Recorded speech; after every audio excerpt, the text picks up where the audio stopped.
அனைவருக்கும் வணக்கம். பாரம்பரிய திருவள்ளுவர் குலவம்சம் பிரசன்ன ஜோதிடர் சுபம் மாரிமுத்து, 30 ஆண்டு கால ஜோதிட ஆராய்ச்சியாளர். இந்த பதிவு உங்களுக்காக. உங்கள் வாழ்க்கையில் இதெல்லாம் நீங்கள் தெரிஞ்சு வச்சுக்கோங்க, மிகப்பெரிய மாற்றங்கள் ஏற்படும் உங்கள் வாழ்க்கையில். அதற்கு அதாவது உங்கள் ஜாதகத்தில் நான் சம்பாதிச்ச சொத்தெல்லாம் எனக்கு பூரா விரயமாயிட்டே இருக்குதுங்க. எனக்கு சொத்து நான் சம்பாரித்து வச்சுருந்தேன், சொத்து போயிடுச்சு. என்னோடய வாழ்க்கையில் இதுவரை காலமாக நான் ரொம்ப கஷ்டப்பட்டு போனேன். வீடு 2 வச்சுருந்தேன், விற்று போட்டேன். ஒரு வண்டி ஒன்று இருந்துச்சு, அதுவும் விற்றுட்டேன். ஒரு கையில் ஒரு பொருளெல்லாம் வச்சுருந்தேன், எல்லா நகையெல்லாம் பேங்கில் அடமானத்தில் இருக்குது. என் ஜாதகத்தில் என்னதான் நடக்குதுங்க, எனக்கு ஒன்றுமே புரியல. நான் கஷ்டப்பட்டு சம்பாரிச்சு எல்லாமே விரயமாயிட்டே இருக்குது.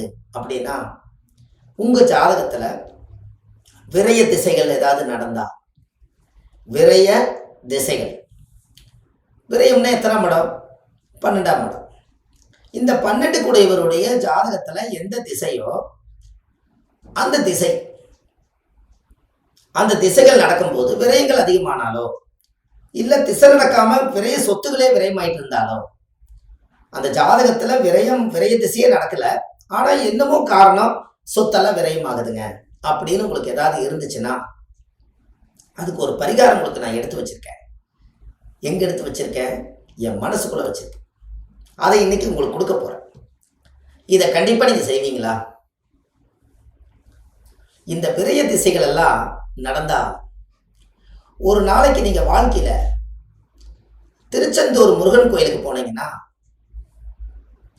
அங்கே நிறையா செப்பல் செருப்பு ஸ்டாண்ட் இருக்கும். அதை எல்லாம் நம்ம செருப்பெல்லாம் கோயிலுக்குள்ளே போகிறதுக்கு முன்னாடி கழட்டி அவங்க வச்சுட்டு கோயிலில் போய் சாமி கும்பிட்டு வாங்குவாங்க. அப்போ இது இறைவனி சேவை தானே. 12ஆம் இடம் என்பது காலச்சக்கரத்துக்கு அது பாதம். பாதம்னா என்ன? காலில் போடுற செருப்பு. இங்கிலீஷில் அது செப்பல், ஆனால் தமிழ் வார்த்தை செருப்பு தான். இந்த செருப்பை எத்தனை பேர்த்துடைய பாதங்கள் நீங்கள் பட்டு நீங்கள் வாழ்க்கையில் நல்லா இருக்கும்னு நினச்சா, ஒரு நாள் அந்த இறைவனி சேவை உங்களால் அச்சப்படாமல் செஞ்சீங்கன்னா உங்களுக்கு ஜென்மத்துக்கு விரைய தோசை வராது. அதுக்கு நீங்கள் என்ன பண்ணணும்? நம்ம செருப்பு ஸ்டாண்டில் போய் நின்று ஒரு நாள் திருச்செந்தூர் கோயிலில் வரக்கூடிய பக்தர்கள் நிறைய பேர் வருவாங்க. அவங்களுக்கு நாம் கவர்மெண்ட்டில் ஏற்கனவே ஆட்களை உருவாக்கி வச்சுருப்பாங்க. இருந்தாலும் நீங்கள் உங்களுக்கு அந்த திசை நடக்கிறனால நான் கொஞ்சம் நேரம் அந்த இறைவனி சேவை செய்யணும்னு சொல்லி எல்லா செப்பலையும் வாங்கி நீங்கள் ஸ்டாண்டில் வச்சுட்டு திருப்பி நீங்கள் அதை கொடுத்துட்டே இருந்தீங்கன்னா, 12ஆம் இடம் என்பது பாதம் என்பது செருப்பு. வாங்கி வைக்க கொடுக்க, அவருக்கு தொலைஞ்சு போக கிடைக்க, இப்படி எல்லா தோஷம் உங்களை விட்டு போயிடும். அதுக்கப்புறம் உங்கள் வாழ்க்கையில் ஒரு பெரிய மாற்றம் ஏற்படும். இதை நீங்கள் செஞ்சு பாருங்க, வேற லெவலில் இருப்பீங்க. விரைய திசையே உங்களுக்கு வராது. அப்போ இதை தாராளமாக நீங்கள் செய்யலாம் இல்லையா?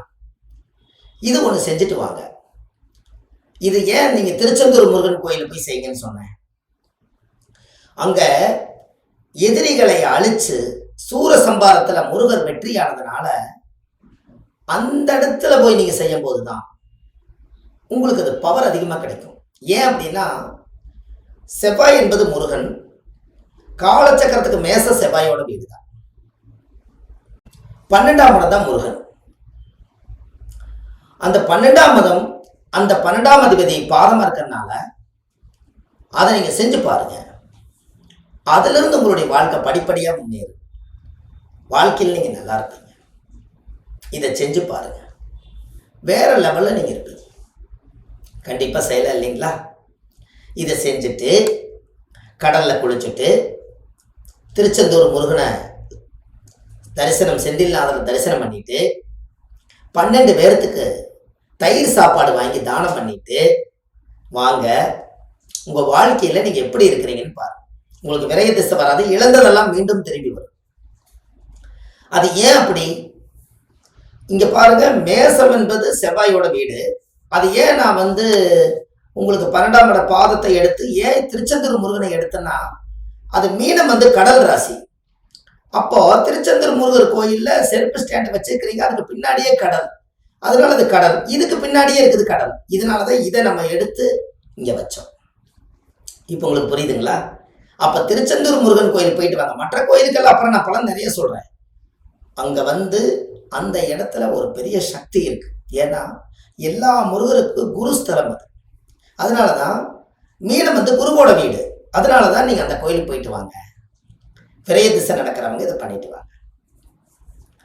இதெல்லாம் நீங்க பண்ணும்போது இதை விட உங்களுக்கு என்ன வேணும்? பிரமாதமா இருக்கு உங்க வாழ்க்கை. இதை செஞ்சுட்டு வாங்க. உங்களுக்கு அடுத்த பதிவில் உங்களை நான் சந்திக்கிறேன். இப்போ என்ன அப்படின்னு கேட்டீங்கன்னா, ஜாதக ரீதியா உங்களோட வாழ்க்கையில இனிமேல் நீங்க எந்த தோஷங்கள் இல்லாம சுத்தமா வாழணும் அப்படிங்கறக்காகத்தான் இந்த பதிவுகள் எல்லாம் உங்களுக்கு. அதுல உங்களுடைய வாழ்க்கையில பாருங்க, இனிமேல் ஒவ்வொருத்தரும் ஒவ்வொரு ஜாதகத்தில் இருக்கிற தோஷத்தை சுத்தப்படுத்தணும். அதுக்கு உங்களுடைய வாழ்க்கையில நீங்க தெரிஞ்சுக்கக்கூடிய ஒரு விஷயம் என்னன்னா, வள்ளுவர் வாக்குன்னு யூடியூப் சேனல்ல போங்க. சுப மாரிமுத்துன்னு போட்டாலும் சரி, நம்ம ஆன்லைன்லேயே நம்ம ஜாதகம் பார்த்து கொடுக்குறோம். பிறந்த தேதி, date of birth, time, place, உங்களோட பேர், இது மட்டும் கொடுத்தா போதும். உங்கள் ஜாதகத்தை கணிச்சு துல்லிதமான ஒரு பலன் எடுத்து கொடுத்து உங்களுக்கு சில பரிகாரங்களை உங்களுக்கு சொல்லிடும். இதை வச்சு நீங்கள் வாழ்க்கையில் அடுத்தடுத்த லெவலுக்கு நீங்கள் போயிடலாம். கண்டிப்பாக ஒரு முறை செய்யுங்க. வாழ்வது ஒரு முறை, வாழ்த்தட்டும் தலைமுறை. நன்றி, வணக்கம்.